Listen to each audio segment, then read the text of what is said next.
Making headlines.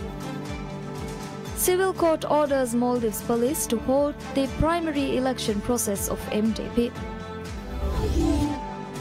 The government of Maldives contracts Kuradu Holding Private Limited to develop a domestic airport in Maldives. And HPA recommends citizens to undergo influenza vaccination due to influenza breakout in Maldives.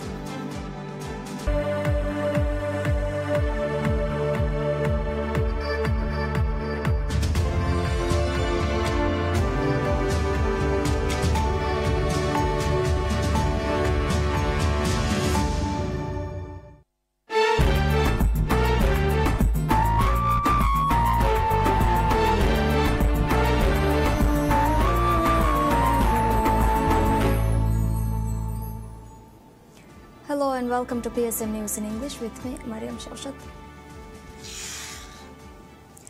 Civil court orders Maldives Police Service to halt the primary election process of Maldives Democratic Party MDP. The court order reiterating that former President Mohamed Nasheed cannot contest in the presidential election called on MDP to stop the primary held with Nasheed as a contestant. The court ordered Maldives Police Service and relevant authorities to hold the primary if MDP fails to do so. While the civil court ordered to stop a primary with just one contestant, MDP began its primary election in Malé and atolls against the Statement of Elections Commission. Maldives Police Service confirms the authority has begun work to implement the court order. Moreover, Elections Commission has requested Maldives Police Service and Ministry of Home Affairs to disrupt the primary election if MDP moves forward with the process. Noting former President Mohamed Nasheed is sentenced to 13 years in jail for terrorism charges, Elections Commission previously reminded MDP that any person convicted of a crime will not be eligible to contest in the presidential election. Anti-Terrorism Act notes anyone sentenced cannot participate in political activities, and Mohamed Nasheed does not have the right to participate in any political activities. Furthermore, the electoral body also said it will nullify the candidacy of individuals who cannot legally contest in the presidential election. The government of Maldives contracts Kuradu Holding Private Limited to develop a domestic airport in Madiwaru of Lavian Atoll. The agreement was signed by Minister of Tourism Musa Zamir and the Chairman of Kuradu Holdings Private Limited, Mohammed Musa. Under the agreement, Kuradu Holdings Private Limited will invest to develop a domestic airport with a 1.2-kilometer runway and would complete the project within a year. Speaking after signing the contract, Tourism Minister Musa Zamir revealed the development of an airport in Lavian Atoll will boost the economic and the tourism sector in the region. The minister further added better transportation facilities will benefit the people of Madiwaru. The government has also contracted Kuradu Holdings to develop a city hotel in the island.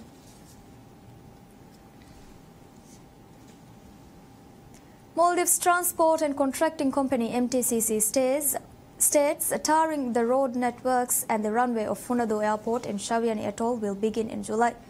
According to MTCC, under the 3.3-kilometer road development project of Funadu Island, the roads will be constructed with pavements and water drainage facilities. General Manager of MTCC, Mohammed Husham, said road development project in Funadu is progressing at a fast pace, highlighting laying tar and installing lights on the roads will be completed by August. While the road development and airport development project are currently underway in Funadu, MTCC is also conducting the installation of revetments in the reclaimed area of the island. Ministry of Economic Development opens opportunity to apply for Get Set loan scheme as part of the initiative of the government to produce young entrepreneurs. The applications for the scheme, which is targeted for youth who are interested in developing small and medium enterprises, can be submitted from June 24th to 28th. According to Economic Ministry, over $2.5 million are allocated annually to provide Get Set loans. The ministry revealed 71 loans were approved within the past 2 years. Minister of Housing and Infrastructure Dr. Mohammad Muizzu reveals installation of all bridge deck beams from airport side to approach bridge has been completed. Noting the aim is to install the last pier by July 9th, Housing Minister stated major works of the Male and has been completed now. Moreover, Housing Minister stated from Male to the first main pier it measures 715 meters. According to Housing Minister, the construction of road from Male side as part of the China-Maldives Friendship Project has been commenced by the bridge contractor. Housing Minister revealed the project is progressing according to schedule and it will be completed by July 9th. Health Protection Agency HPA recommends citizens to take vaccine due to the influenza outbreak in Maldives. HPA states that it is important to take vaccines to prevent the spread of influenza, especially for those who have high risk of catching the virus, including children, pregnant women and senior citizens. Influenza vaccines will be available from IGMH, ADK, Hulumala Hospital, Senehia and Damanaveshi healthcare facilities. According to IGMH, the influenza vaccines will be provided after a doctor's checkup and assistance. The agency highlighted the importance to follow the safety guidelines, including covering the mouth while sneezing, staying hygienic and distancing from crowded areas. HPA has been advising people to be wary of the widespreading influenza virus over the past weeks. Holiday Inn Resort Kanduma Maldives donates over $38,000 to develop the home for people with special needs in Guradu Island in Kafu Atoll. The donation was made as part of the corporate social responsibility project of Kanduma Maldives to develop the home for people with special needs in Guradu Island. Under the initiative, the facility will be upgraded with latest technological systems. A latest laundry system will be established along with installing a better ventilation system in the building. Speaking at the event, Minister of Health Abdullah Nazim Ibrahim described President Yamin as the champion of people with special needs and highlighted the importance given by this administration to ensuring the well-being of people with special needs. Moreover, Health Minister appreciated the support of private businesses to develop the facility and lauded the several donations to the home for people with special needs throughout the year. Addressing the function, General Manager of Holiday Inn Resort Joseph De La Gata revealed equipment has been brought to Maldives and installation will begin within the next 3 months. Within the past year, over $773,000 was spent from state budget for the home for people with special needs.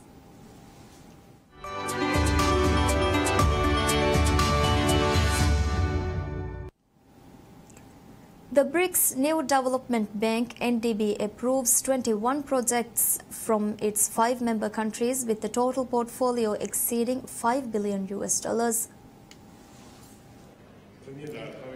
According to the 3rd annual meeting of the bank's Board of Governors (BOG) held in Shanghai, the figure includes the 6 projects newly approved at the meeting scheduled for Monday to Tuesday.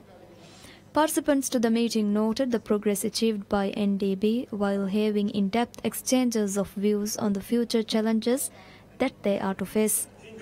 Governor of the NDB and Chinese Minister of Finance Liu Kun said the new development bank has embraced an efficient and pragmatic institutional culture, simplified the procedures of reviewing and approving projects, adhered to the customer-oriented operation, fully respected the system of the client country and vigorously developed the investment and financing business in the client country's local currency and actively promoted the South-to-South cooperation. South Africa's Finance Minister Nini was elected chair of the 4th BOG at the meeting, which also decided that the next year's 4th annual meeting of the bank's BOG will be held in South Africa. The NDB was founded by the BRICS member countries Brazil, Russia, India, China and South Africa at the group's 6th summit in Fortaleza, Brazil in July 2014 and formally opened in Shanghai in July 2015. It was created to fund infrastructure and sustainable development projects in BRICS countries and other emerging economies and developing countries.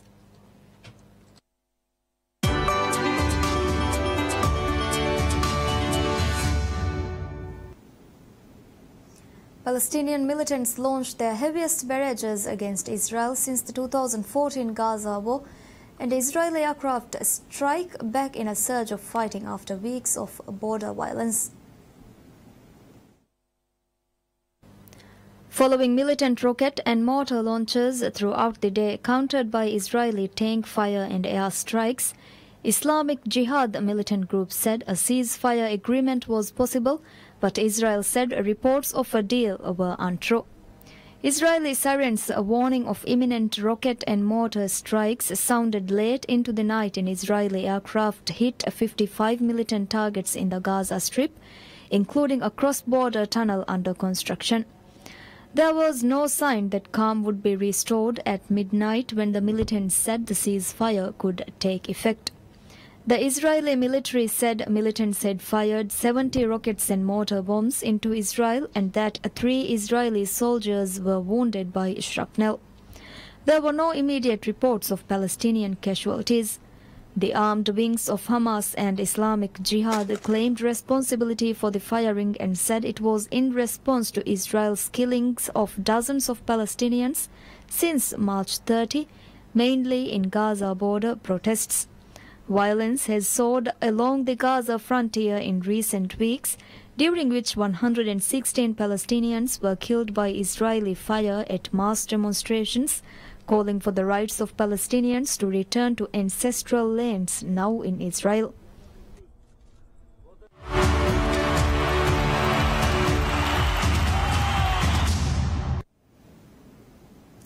The World Cup trophy brings tournament cheer to the residents of Russia's St. Petersburg, where eager fans were able to take photographs near the golden prize. The trophy, just after a world tour, is now on display in the city as part of a nationwide tour ahead of this summer's soccer championship.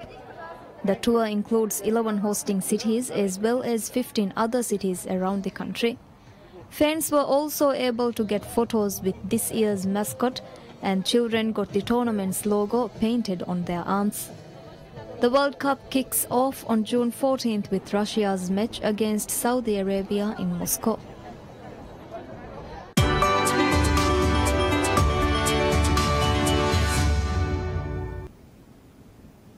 Archaeologists using drones discover more than 25 geoglyphs etched into the swath of coastal desert in southern Peru near the Nazca Lines.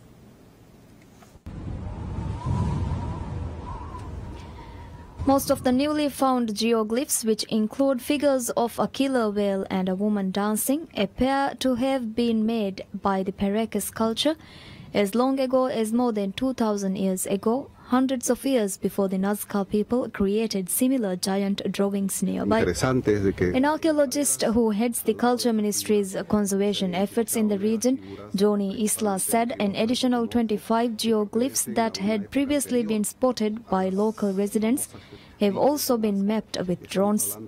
On a tour of the geoglyphs in the province of Palpa, Isla said drones have allowed them to broaden the documentation and discover new groups of figures. But unlike the Nazca Lines, most of which can only be seen by flying above them, many of the so-called Palpa lines were carved into hillsides and can be seen from below. The geoglyphs created by the Nazca and Paracas cultures are striking reminders of Peru's rich pre-Columbian history and are considered archaeological enigmas, as no one knows for sure where they were drawn or so large and for so long. Declared a UNESCO World Heritage Site in 1994, the Nazca Line have faced damage by squatters looking for land to settle on and motorists veering off a nearby highway. In 2014, environmental group Greenpeace apologized to Peru for staging a picture to protest dirty fuels at the Nazca geoglyph of a hummingbird, which government officials said was damaged as a result. Isla said the Greenpeace incident prompted the Culture Ministry to ramp up efforts to protect archaeological sites in the region, helping lead to the new discoveries. And that's all we have for you right now. Thank you for joining us. Have a pleasant day ahead. Goodbye.